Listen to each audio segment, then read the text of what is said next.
for not selecting him. No. No. But his sins or Adam's sin? Both. Can he not repent? Is there any way he can repent? Not without having his heart of stone taken out and given a heart of flesh. So if God doesn't select him to be saved, he can't repent from his sin. And the nature he was given by God was to be sinful. No, the nature he was justly given as a fallen son of Adam. Which was sinful. No, not when Adam was created. When Adam sinned, was that Zakir's fault? As a result. Was that But in the Old Testament, when Achan sinned, was it his family's fault? No, I'm asking about Zakir here. But I'm giving you a biblical counterexample. When Achan sinned in stealing from Jericho, was it his wife's fault that he did that? I have no idea who Achan is. Okay, so you're not familiar with the story of... Okay, I'm going to the Bible. No, but Adam... No, but you said Zakir is a sinner because Adam sinned. If you don't let me go to the Bible, I don't really have any reason to continue. Yes, the principle comes from the Bible. It's called federal headship. It's called the fact that God allows an individual to represent a group of people. And so Achan, when he sinned, his whole family was stoned. Right. God commanded that in the law, which and then they were all thrown in hellfire? The point was that they were punished for Achan's sin. Right. So there's such thing as federal headship. So when you read Romans chapter 5, you're either in Christ or you're in But being Adam. stoned in this world and having eternal hellfire is... That's true. Well, since he died as an idolater, that probably was the case then too. So we have Zakir here, who, if God doesn't select him, has a sinful nature because of Adam's sin. And because he desires to do sin. Just like every one of us. No. Yeah, because Adam sinned, we all sin, yes. And we So Zakir want to do that. So Zakir has this nature because Adam sinned, which is no fault of his. No, that's where we stop. That's where we stop right there. Is Zakir's fault that Adam sinned? God holds us accountable for our sin. No. So Zakir, is it Zakir's fault Adam sinned? No. If Adam didn't sin, would Zakir be a sinner? We don't know. It's different. It'd What be a is in the different next universe. world? It'd be a different universe. Alright, so because I can Adam only go with what the Bible teaches. So because of Adam's sin,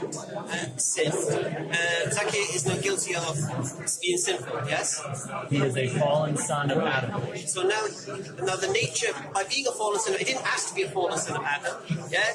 Well, he didn't exist to ask. Right, exactly. So by him being a fallen son of Adam is no fault of his. Now, you're saying is, unless God selects him to be saved, there's no way he can repent. That's what you're saying. That's what the Bible says. Right. Now, how does that reconcile with a just and merciful God? Well, every category you've already rejected would answer all those questions. Category did I reject? I kept trying to take you back to the scriptures to talk about, for example, the heart of stone versus the heart of flesh. I could take you to, for example, Isaiah chapter 10 and its discussion of the coherence between God's decree and man's sinfulness. But I really wonder why maybe next week I'll understand this a little bit better when I dialogue with Yusuf Ismail. But I thought that 40 days after conception, all this was written down for you according to the authentic hadith of Muhammad, right? Whether you're going to hell. Don't you know the Mutawatir hadith that says that there are people who do the deeds of the people in fire until their hands press again? Well, I'm just simply pointing out that it seems like you're objecting to the same Shall I thing. explain that, what you said? Okay. Not really. Well, you don't want an explanation for it. No, So you don't call that misunderstanding again. I'd rather say, or shall I leave it to the hands of your sister for you to make that same mistake? What is you said? Okay, about 40 days that everything written down. Okay. What's written down is what we're going to do in our lives, yeah? And God Almighty, Allah, knows what we're going to do in our lives. Predictably. Because He's all knowing.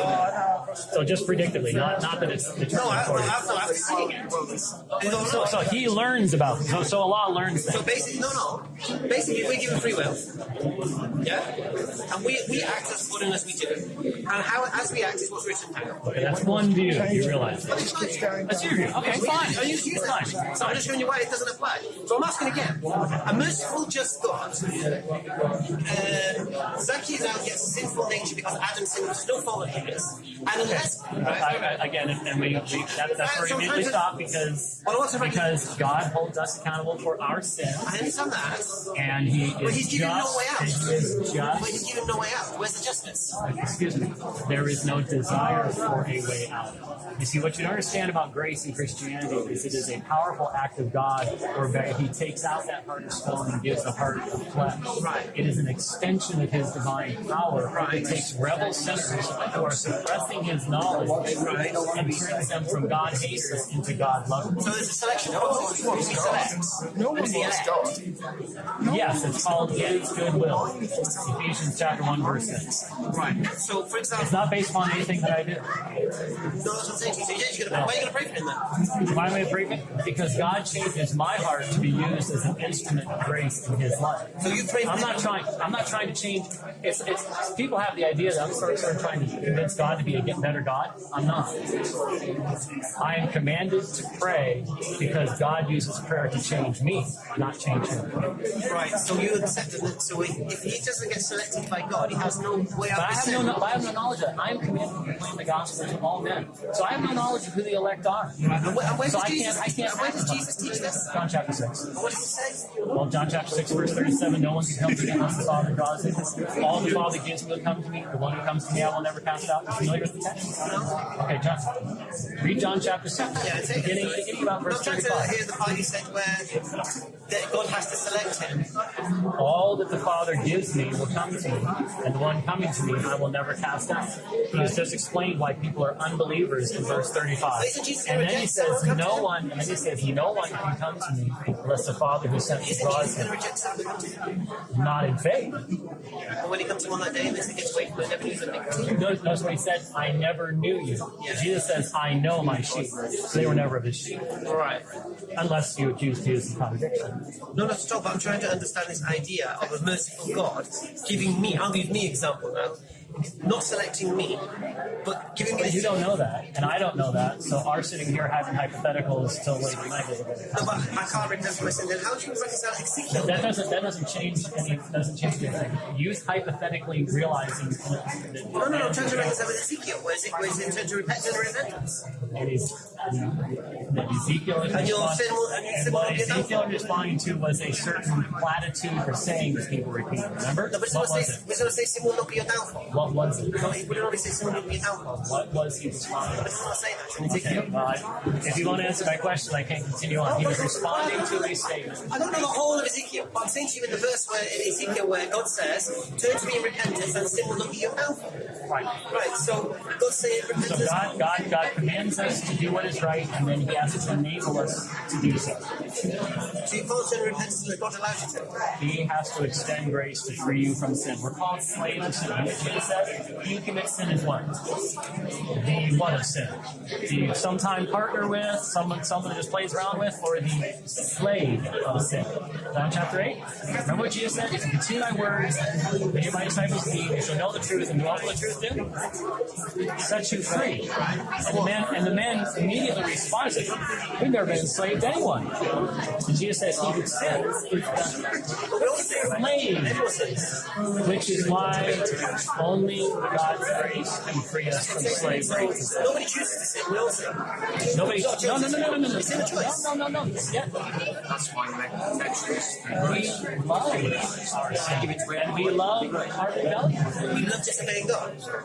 We may not even know we're doing it, but we love it because it pleases our nature. What about the atheist that has almost no knowledge whatsoever, but he loves his sin? He loves his rebellion.